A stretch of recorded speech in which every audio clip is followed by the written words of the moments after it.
महात्मा बुद्ध का एक बहुत ही प्रसिद्ध शिष्य था पूर्ण कश्यप, जो सच में पूर्णता को प्राप्त हो गया था।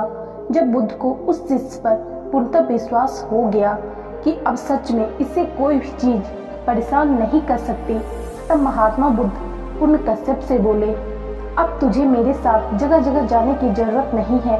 अब तू खुद में ही पर्याप्त है। अब तुझे किसी बुद्ध की जरूरत नहीं है। इसलिए अब तू गांव-गांव और नगर नगर जाकर जो भी तुमने मुझसे सीखा है उसे लोगों में लौटा। अब से यही तेरा काम है। तूने जो पाया है उसे लोगों में बांट। पूर्ण कश्यप बोला, लेकिन किस दिशा में जाऊं? आप इतना तो बताइए। महात्मा बुद्ध बोले, अब दिशा भी तू खुद ही चुन ले। अब अपना मार्ग तुझे खुद बनाना है। अब तुझे दिशा बताने की जरूरत नहीं है। पूर्ण कश्यप बोला, ठीक है भगवान, तो फिर मैंने अपना मार्ग चुन लिया। एक सूखा नाम का गांव है, मैं वहीं जाऊंगा। बुद्ध बोले, तू एक बार फिर सोच ले, वहां जाकर तू बहुत बड़ी उलझन मोल ले रहा है। बड़े ही दुष्ट लोग रहते हैं वहां। उन्होंने आज तक किसी सन्यासी को ना देखा होगा।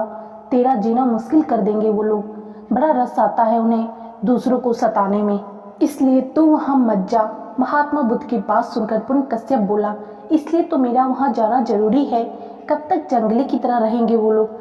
आखिर उनको बदलने के लिए किसी न किसी को जाना ही होगा। उनको मेरी जरूरत है। आप मुझे वहां जाने की आज्ञा दे। महात्मा बुद्ध बोले, फिर कहता हूँ, एक बार और सोच ले। ऐसा ना हो तो वापस लौट आए और तेरा काम अधूरा रह जाए। महात्मा बुद्ध की बात सुनकर पूर्ण कश्यप बोला, जो सोचना था सोच लिया बुद्ध, अब तो बस आप आज्ञा प्रदान करें। महात्मा बुद्ध बोले, ठीक है, जाना है तो जा, पर जाने से पहले मेरे 3 प्रश्नों के उत्तर देता जा। पहला, अगर उन्होंने तुझे गालियां दी, तेरा अपमान किया, तब तू क्या करेगा?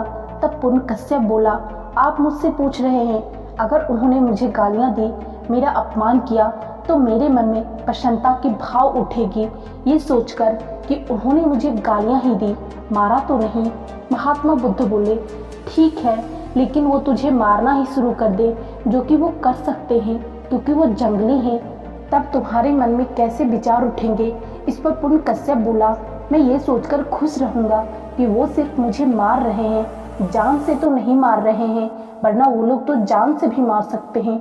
महात्मा बुद्ध बोले, अगर उन लोगों ने तुझे जान से ही मार दिया, तब मरते वक्त तेरे मन में क्या विचार चल रहे होंगे? पूर्ण कश्यप बोला, ये बात आप मुझसे पूछ रहे हैं? आपको तो पता ही होगा, मेरे मन में चल रहा होगा कि मैं कितना भाग्यशाली हूँ। मुझे उन लोगों ने उस जीवन से छुटकारा दिला दिया जिसमें ना जाने कितनी गलतियां हो सकती थी। यह सुनकर महात्मा बुद्ध बोले, अब तू जहाँ जाना चाहे जा सकता है। अब तेरा कोई कुछ नहीं बिगाड़ सकता, तुझे कोई गाली नहीं दे सकता, अब कोई तेरा अपमान नहीं कर सकता, अब तुझे कोई मार नहीं सकता। ऐसा नहीं है कि वो तुझे गाली नहीं देंगे, हो सकता है उनमें से कोई तुझे जान से मार देंगे, लेकिन अब वो केवल तेरे शरीर को ही मारेंगे। अब वो तेरी आत्मा और तेरे मन के साथ कुछ नहीं कर सकते। सारा खेल मन का है। कैसे हम इस दुनिया को देखते हैं, अपने अंदर कैसे विचार पालते हैं। उसने मुझे मारा, उसने मुझे गाली दी, उसने मेरा अपमान किया। जो ऐसी गांठें मन में बनाकर नहीं रखते, उनका बैर शांत हो जाता है, और मन में बैर रखकर जीना नरक में जीने के बराबर है। मन में किसी के प्रति शत्रुता रखकर जीना ही नरक के समान है।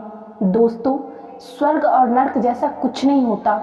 शत्रुता में जीना नरक है और मित्रता में जीना ही स्वर्ग है। जब हम सारे जगत को मित्र की तरह देखते हैं, तो जरूरी नहीं कि सारा जगत हमारा मित्र बन जाए, लेकिन हमारे लिए सारा जगत मित्र की तरह होता है।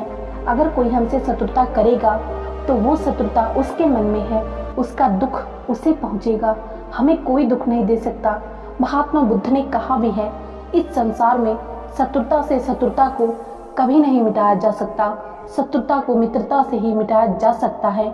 कुल मिलाकर सब कुछ हमारी सोच पर निर्भर करता है कि हम सकारात्मक सोचते हैं या नकारात्मक।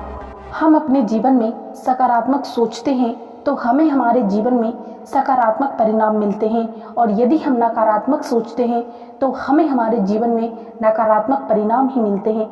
इसलिए हमें हमारे जीवन में हमेशा सकारात्मक सोच रखनी चाहिए और हमेशा किसी भी चीज़ को लेकर सकारात्मक ही रहना चाहिए।